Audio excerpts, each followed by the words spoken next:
The night after I proposed to the woman I loved, she slept with my brother. Yeah, I know. And that was just the beginning. I trusted her. I loved her. And then she went to bed with my brother, while wearing the ring I gave her just hours before. I'm 23, and just a couple weeks ago, I got engaged, then unengaged just as fast. Her name's Savannah. She's also 23. We were together for almost 3 years. The night after I proposed, she slept with my brother, Brandon, who's 27. Yeah, let that sink in. To make things even worse, Brandon actually bragged about it. Like he wanted me to feel small, like he got some kind of sick joy out of rubbing it in my face. And Savannah? Just one night before, she'd been all smiles and tears, saying she was excited to marry me. Then the very next day, she turns around and sleeps with my brother. I still can't wrap my head around that level of deception. I didn't drag it out. I texted her to let her know it was over, blocked her on everything, and changed the locks to the house. We'd been living together for about a year, and things had felt solid between us. I really believed proposing was the right move. I had no idea she'd throw it all away, and for Brandon, of all people. She knows damn well that he and I don't get along. Never have. In fact, we've been in a constant rivalry since we were kids. She knew that, and still chose him. My dad died in an accident when I was a baby, so I don't remember him at all. Brandon was a little older, so he had a few memories at least. As for me, I grew up without a clue what having a father even felt like. Brandon, though, he was never the protective older brother type. He hated me from the start. If I had a nemesis growing up, it was him. He bullied me every chance he got. Our mom was a single parent and always working, trying to keep a roof over our heads and food on the table. She didn't really have the time or energy to deal with our constant fighting. Thankfully, my dad's brother, our uncle, was around a lot. He stepped in when he could and helped out. My mom kept a close relationship with my dad's side of the family, probably because they'd already lost their son, and she didn't want them to lose us too. That uncle? He's the closest thing I've ever had to a father. Still is. Brandon, though, he always had mom. She didn't play favorites out loud, but it was clear, if she had to pick one of us, it'd be Brandon. I saw it. I felt it. And that only made things worse between us. I wanted to be her favorite too, but I never had a chance. Truth is, I didn't have much going for me growing up. I wasn't athletic. I wasn't top of the class. I was that skinny, awkward kid who blended into the background. I didn't have any real talents. That led to a ton of insecurity, and it made it hard for me to connect with people. I kept to myself and didn't have many friends. Basically, I was the complete opposite of Brandon. He was the golden boy, into sports, strong, decent grades, and had this big, athletic build that everyone admired. Me? I was the scrawny little brother who couldn't measure up.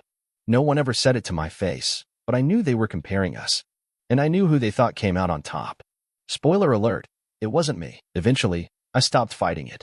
I learned to live in his shadow, let him walk all over me. But that took a toll. My confidence got crushed when I was a kid, and honestly, I never really got it back, not even by the time I graduated high school. I didn't have many friends back then. Actually, most people just avoided me. I guess I came off as kind of weird. It wasn't until I graduated and went off to college that things finally started to shift. For the first time, I wasn't just Brandon's little brother. I got a clean slate, and I made the most of it. I know it probably sounds cheesy, but being able to start fresh in a place where no one knew my past genuinely changed my life. Going to college out of state was the best thing that ever happened to me. I finally had room to grow into who I was, without all the baggage, without Brandon constantly breathing down my neck. And honestly, I owe that opportunity to my uncle. He's the one who made it possible. My mom told me straight up that she couldn't afford to send me so far away. She wanted me to stay close, maybe pick a college nearby, somewhere in the city, if possible. But I had my heart set on getting out. My uncle saw how much it meant to me and stepped in to pay for it. Because of that, I got to experience something entirely different. I made real friends for the first time, friends who didn't see me as a loser or a shadow. I worked hard, too, graduated at the top of my class. Both my mom and uncle came to my graduation. Brandon didn't bother showing up, even though I had made it a point to be there for his years earlier. After I moved out, Brandon and I barely talked anymore for obvious reasons. He'd always hated me for reasons I never fully understood, and I had plenty of resentment built up from all the years he made my life miserable.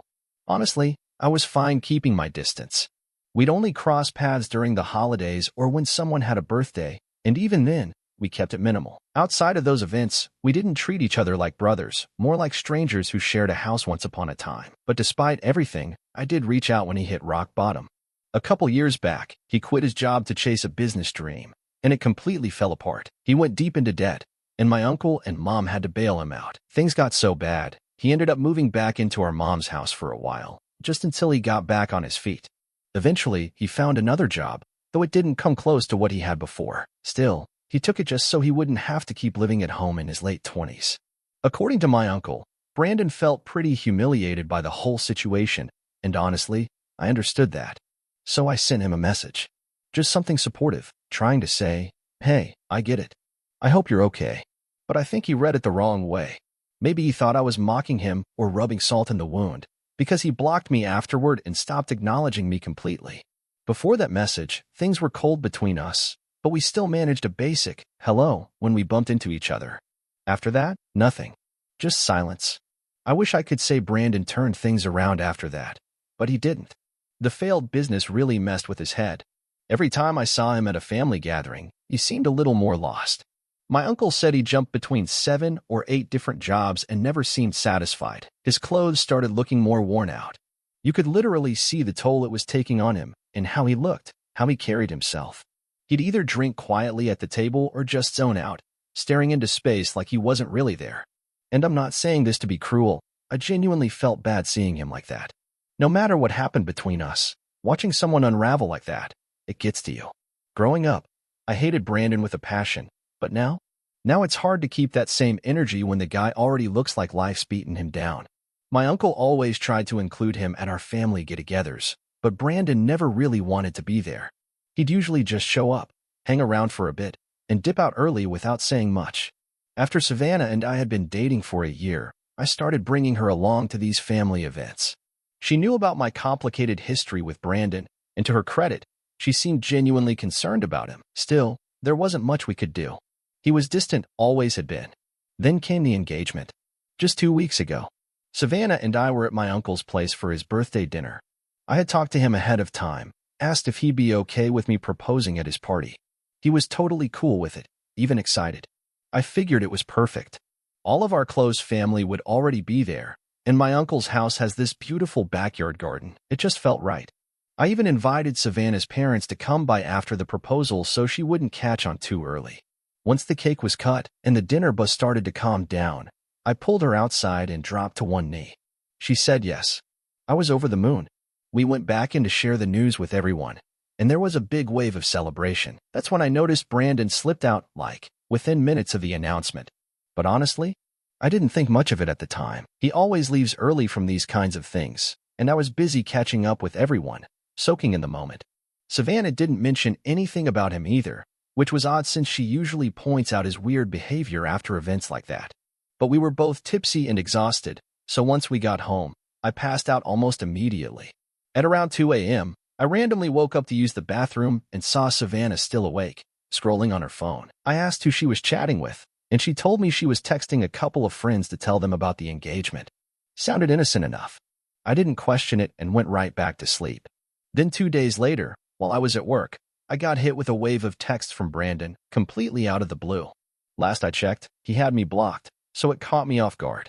The messages were just awful. He had sent me screenshots of a conversation between him and Savannah, and it was crystal clear they had been planning to hook up, and already had. It all started with him sending her a congrats text. She responded by asking why he bailed so fast at the party. He gave her some sob story about feeling overwhelmed and not wanting to intrude on my happiness. Said it didn't feel right being there when we'd never been close. Tried to act like some lonely, misunderstood outsider, but I saw right through it. He just wanted Savannah to feel sorry for him. He was playing the victim card, hoping she'd fall for it, and she did. She told him there was someone out there for him, said I didn't mean to rub the engagement in his face, and even apologized if he felt bad about it. And that's when Brandon saw his opening. He hit her with some line about how no one would ever compare to her, like she was some once-in-a-lifetime woman. The guy actually started flirting with her. And the worst part? She flirted right back. Before long, they were making plans to meet up. And I know for a fact she went over to his place the night after our engagement. Savannah had told me she was going to spend the night at her friend's place to gush about everything, but that was a lie. Brandon even sent me pictures, Savannah's clothes lying on his bed. That was all the proof I needed. Sickening. Just sick. I felt like I couldn't breathe. The moment I saw those texts and photos, I left work without saying a word. I couldn't stay there. I was a mess, sobbing, shaking, completely blindsided. But even with tears clouding my vision, I decided right then that the locks had to go. No way was she walking back into our place like nothing happened. So I called a locksmith, got the locks changed, and started packing up anything I could find that belonged to Savannah. If it looked like it was hers, it went straight into a cardboard box. Clothes, skincare stuff, books, all of it. Once I was done, I placed the box right outside the front door. By that point, it was getting close to when Savannah usually came home. I hadn't seen her since the night before, since she told me she'd be going straight to work from her friend's place. But now, I knew the truth, she hadn't been at her friend's. She'd gone to work straight from Brandon's place. I'd planned on breaking up with her face to face. Part of me still wanted that moment. But then I thought, why? What's the point? She cheated on me literally the day after I asked her to marry me. Told me she wanted forever, then ran off to sleep with my brother. That kind of deception doesn't deserve a conversation. So I sent her a text. Told her I knew about everything. Told her I saw the messages and the pictures, and that I was done. I told her I was disgusted, and that her stuff was waiting outside the door.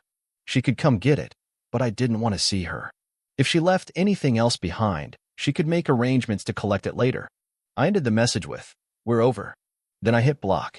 A few minutes later, I heard her at the door, knocking, crying, begging. She was pleading with me to open up, saying she made a terrible mistake and just needed a chance to explain. Her voice was shaking, and I could tell she was a mess. For about half an hour, she went from sobbing to apologizing to trying to manipulate me back into a conversation. But I didn't budge. It took everything in me to stay quiet and not open that door. When she finally gave up and left, I waited another hour just to make sure she wasn't still lurking around outside. After I was sure the coast was clear, I ordered some takeout, ate, and tried to get some rest. But my head was spinning. I couldn't sleep. I just kept thinking about what happened and how low Brandon had sunk. I wanted to hit back, to do something that would make him feel even a fraction of the pain he dumped on me. But no matter how hard I thought, I couldn't come up with anything satisfying. Remember how I said she slept with my brother right after saying yes to forever? Well, wait until you hear what my mom did after she found out. So I went with the simplest option. I forwarded the screenshots. Every text, every plan, every dirty message, I sent it all to the family group chat with one sentence. "This is what my dear brother Brandon did to me." Then I powered off my phone and crashed for the night. I didn't have a strategy. I didn't demand anyone do anything or ask them to take sides. I just let the truth speak for itself. Whatever happened after that wasn't on me. By the next day, I started hearing from relatives. People were shocked, angry. Everyone reached out with sympathy. One by one, they told me they were blocking Brandon, cutting him off, and that they had my back. I wasn't expecting that kind of support, but it meant a lot. Everyone rallied behind me except my mom. She didn't call, didn't text. For a couple of days, she stayed quiet. Then she showed up at my place, looking upset, not broken like me, just bothered. And I knew right then she wasn't there to comfort me. She came to talk, to confront. I was right. She told me she understood I was hurt, that what Brandon did was wrong, no question. But she also said I should have handled it privately.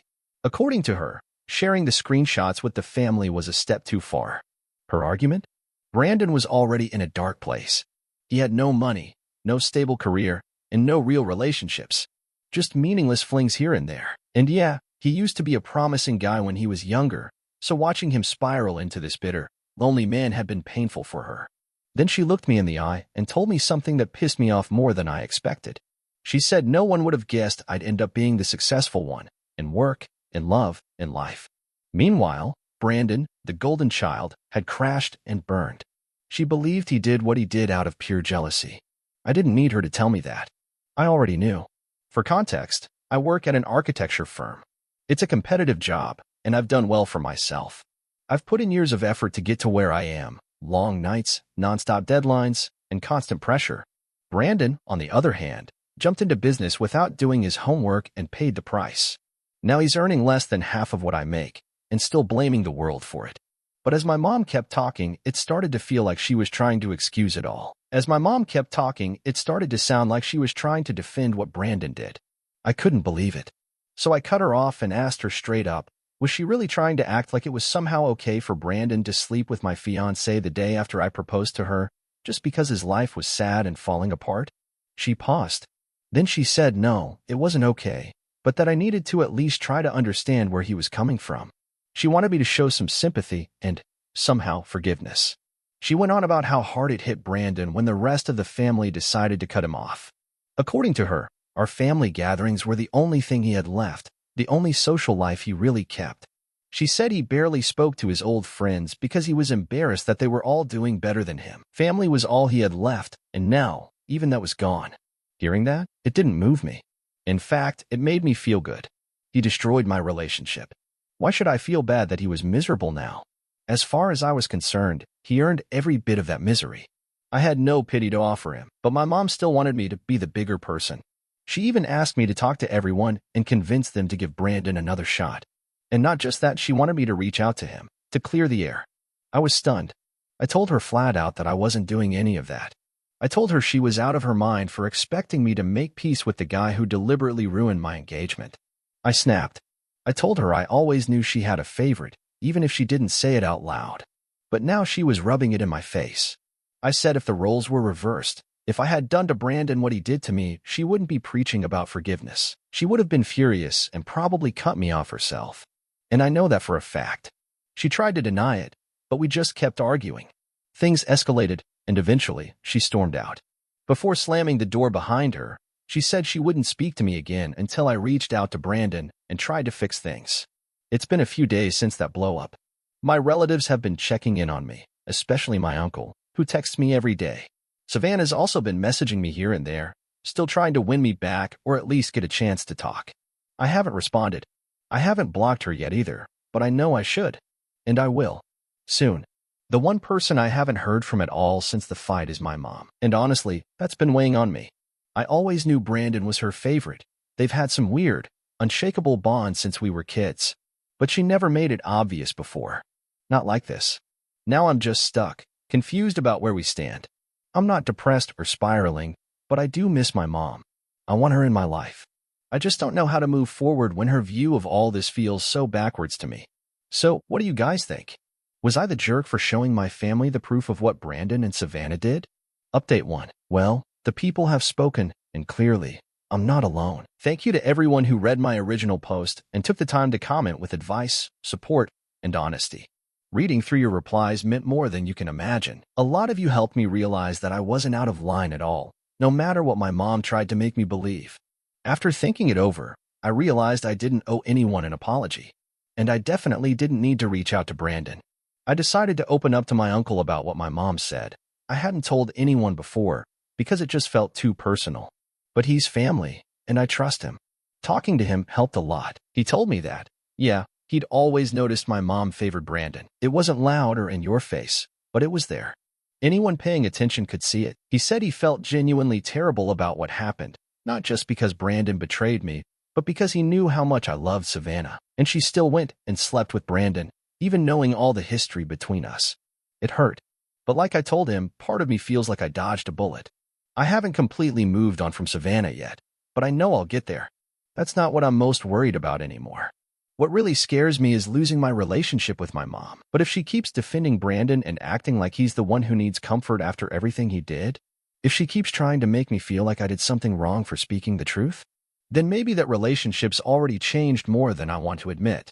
If my mom keeps defending Brandon after everything he did, then I don't see how we ever make peace or even speak again.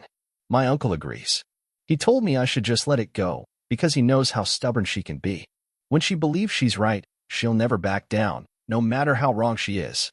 And according to him, she's been visiting Brandon almost daily ever since the family cut him off. That stung. She's going out of her way to support him, the guy who destroyed my relationship, and not just any relationship, either. I was planning a future with Savannah. I was ready to marry her.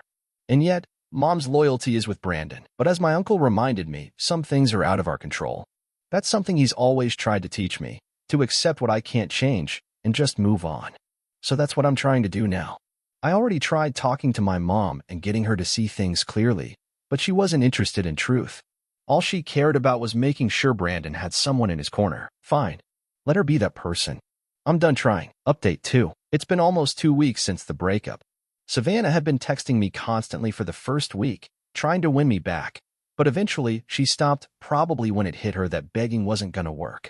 And honestly, I didn't want to hear from her. I didn't want her explanations. There's nothing she can say that would make sleeping with my brother okay. Nothing.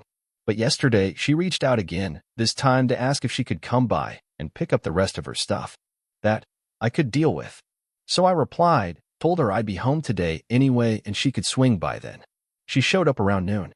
She looked rough, tired, sad, like the weight of everything had finally hit her.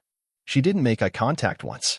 I let her in, didn't say a word, and sat on the couch while she quietly packed up her remaining things. The silence in the house felt heavy. There was so much I wanted to say, angry things, honest things, but when she finished and said she was heading out, all I said was goodbye. Then I went right back to my phone. She didn't deserve more than that. And just like that, she was gone, for good. It felt strange at first, but in a peaceful kind of way. Like a clean cut. There were no more random reminders of her lying around the house. No more texts I had to ignore. A few minutes after she left, I blocked her. Then I celebrated by watching our favorite movie alone. Still haven't heard a word from my mom, but you know what? With time, it's getting easier to accept that she's never going to take my side. Not because I'm wrong, but because I'm not Brandon, and I'm tired of pretending that I need to earn her approval. My uncle told me he tried defending me during a recent argument with her, and she didn't take it well. Now they're not speaking either. I couldn't believe it. She's really willing to push both of us away just to stand by Brandon, even when she knows what kind of person he is. It doesn't make sense. But if that's the choice she's made, then so be it. Update 3. It's been a month since I first posted here, and honestly, I can't believe I was still so torn up back then over my mom not loving me the same way she loves Brandon. But now, I've stopped caring. She's just as delusional and self-centered as Brandon, and maybe that's why they've always clicked. Because they're alike. And I was just unlucky enough to be related to both of them. Now, I have no contact with either one, and I feel grateful for that. They never deserved me, and neither did Savannah. I was always too good for them. If they couldn't see that, then that's on them, their loss. I don't feel bad that the rest of the family cut them off. I didn't tell anyone to do it. They made their own choices, and people responded accordingly. If Brandon and my mom are isolated now, they brought that on themselves. As for Savannah, after she picked up her stuff, that was it. We haven't spoken since. I blocked her, and so did most of our mutual friends once they found out what really ended our engagement. But my mom? She tried to reach out a few days ago. Still no apology. Can you believe that? Even now, she refuses to acknowledge she was wrong. She brought up Brandon again, told me he'd been diagnosed with clinical depression. She wanted me to feel bad. I told her the only help I'd offer was a good therapist's phone number. I wasn't going to call relatives to drum up sympathy for him. That's not my job. Then she went full emotional manipulation mode, saying she already lost her husband and didn't want to lose her 2 sons over some stupid, petty fight over a girl. That's when I realized we're done. Because from where I'm standing, this wasn't some petty drama. It wasn't just some girl. Savannah was my fiancée. Brandon's deception was deliberate. He wanted to hurt me. And it worked. So no, I'm not just going to forgive and forget. I told her all of that, reminded her that I never told anyone what to do. If the family cut her and Brandon off, it's because of how they behaved, not because of me. Then I blocked her too. And you know what? I finally feel free. I can move on. I can breathe again. And they can go to hell for all I care.